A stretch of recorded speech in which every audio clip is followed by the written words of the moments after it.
Boa noite. Vamos meditar no texto de São Mateus, capítulo 16, versículos 1 a 12. Aproximando-se os fariseus e os saduceus para o tentar, pediram-lhe que lhes mostrasse um sinal do céu. Jesus, porém, lhes respondeu: chegada a tarde, dizeis: haverá bom tempo, pois o céu está avermelhado. E de manhã, hoje, haverá tempestade, pois o céu está de um vermelho escuro. Hipócritas, sabeis interpretar os sinais do céu e não conheceis os sinais dos tempos?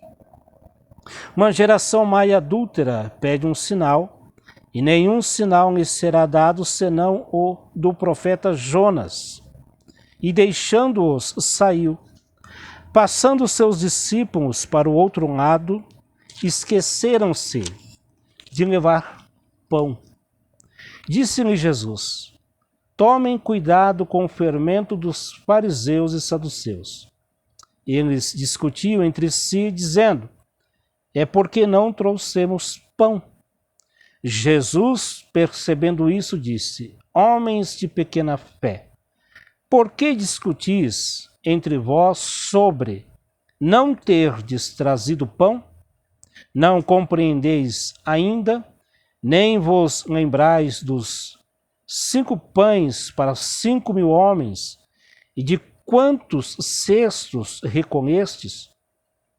Nem dos 7 pães para 4.000, e de quantos cestos recolhestes? Como não compreendestes que não vos falei a respeito de pão, mas que tomasseis cuidado com o fermento dos fariseus e saduceus? Então compreenderam que não dissera que tomassem cuidado com o fermento do pão, mas com os ensinamentos dos fariseus. Então, nesse texto, nós vemos que, mais uma vez, os saduceus tentaram não somente os saduceus, mas os fariseus, toda aquela elite, tentaram testar a Jesus, pedindo a ele um sinal, que ele mostrasse um sinal do céu. E aí nós temos aqui onde Jesus acaba chamando eles de hipócritas,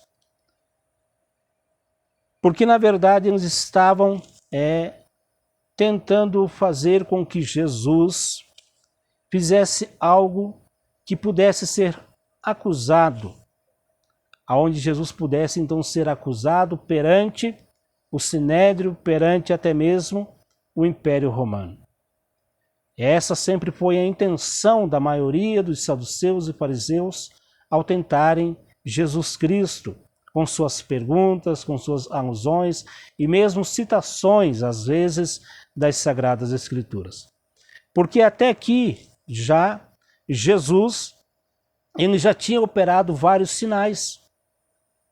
Então não precisava mais eles, se eles realmente estavam se preocupando, ou tinham uma preocupação em reconhecer Jesus como Messias, como Salvador, como Mestre, como Senhor, Jesus, nós vamos ver mais à frente que ele já tinha feito a multiplicação dos pães, as 2 multiplicação dos pães, aonde Jesus operou ali um verdadeiro milagre, um verdadeiro sinal do céu, de alguém que fora enviado por Deus, de alguém que veio dos céus. Jesus fez isso e os fariseus, eles não reconheceram, ou pelo menos não quiseram reconhecer isso. Mas o meu foco nessa meditação, na verdade, é nos discípulos de Jesus.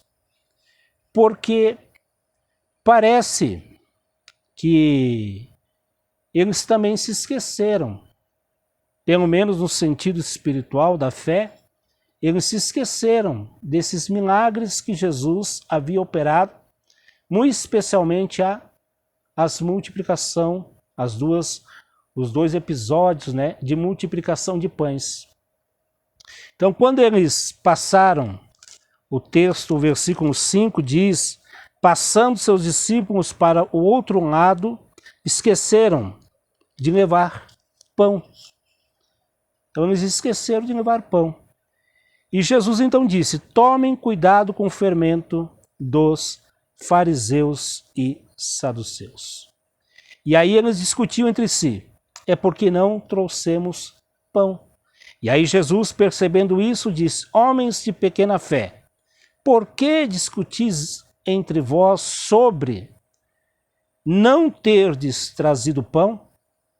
E é aqui que entra uma mensagem muito interessante, algo que nos traz uma reflexão, porque Jesus passa a fazer os seus discípulos lembrarem, no sentido espiritual, no sentido da fé, do milagre ou dos milagres que ele havia operado, que os próprios discípulos já haviam presenciado, haviam visto Jesus fazer.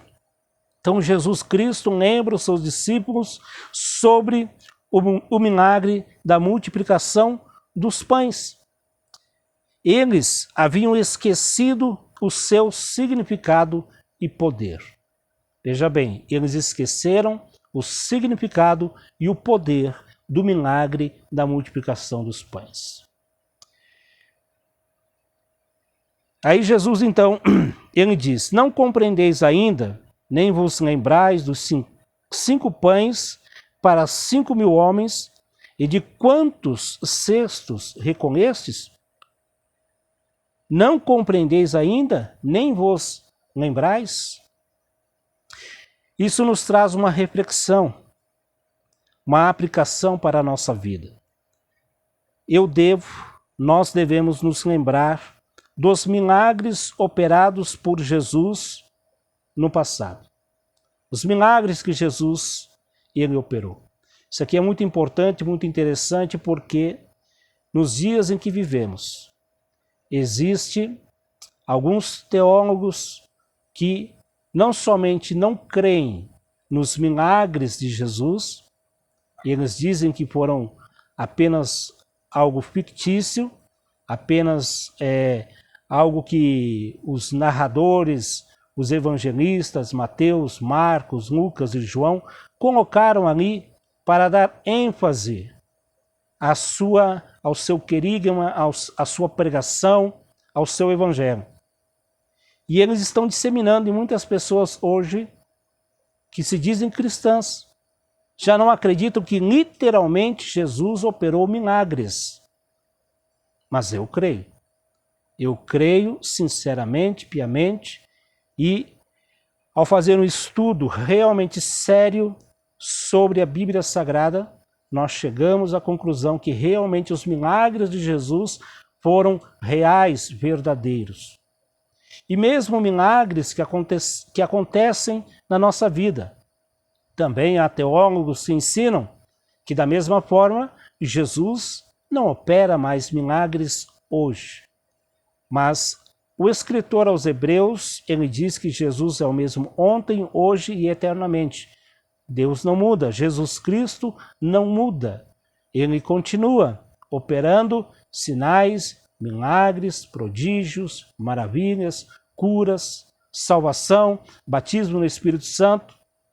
Tudo isso ainda Jesus faz em nossos dias no seio da igreja que crê, que confia, que busca esses milagres, esses prodígios, essas curas. Mas muitas vezes no decorrer da nossa vida nós esquecemos disso. Pelo menos não aplicamos isso ao nosso crescimento, à nossa vida espiritual. Então nós devemos nos lembrar dos milagres operados por Jesus no passado e crermos que Ele continuará a operar milagres hoje e sempre, como já tenho dito. Crermos que Jesus continuará a operar milagres.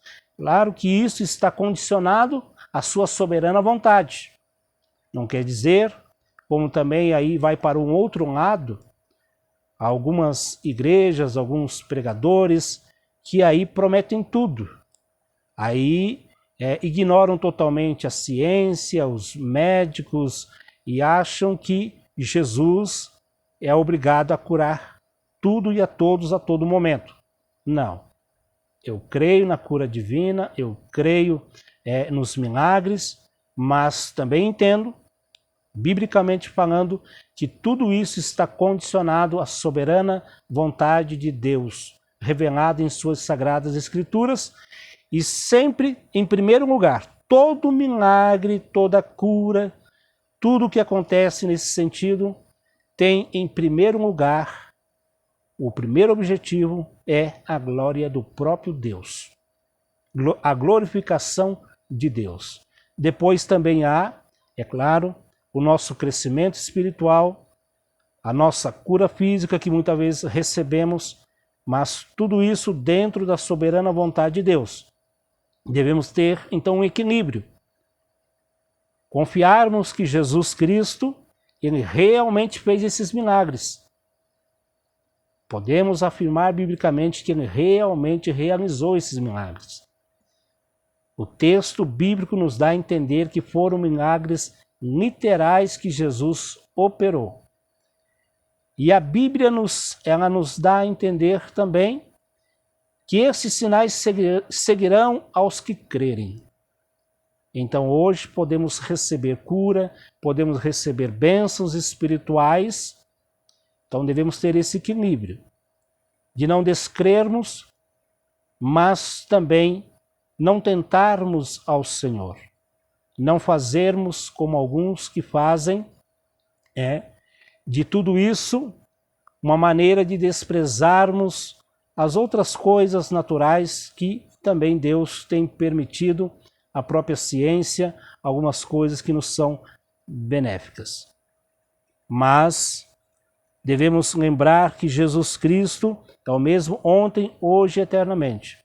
E quando a ciência, ela desengana, quando a ciência médica, ela chega no seu ponto final, no seu limite, na verdade que é o momento em que Deus, ele vai operar em nossas vidas.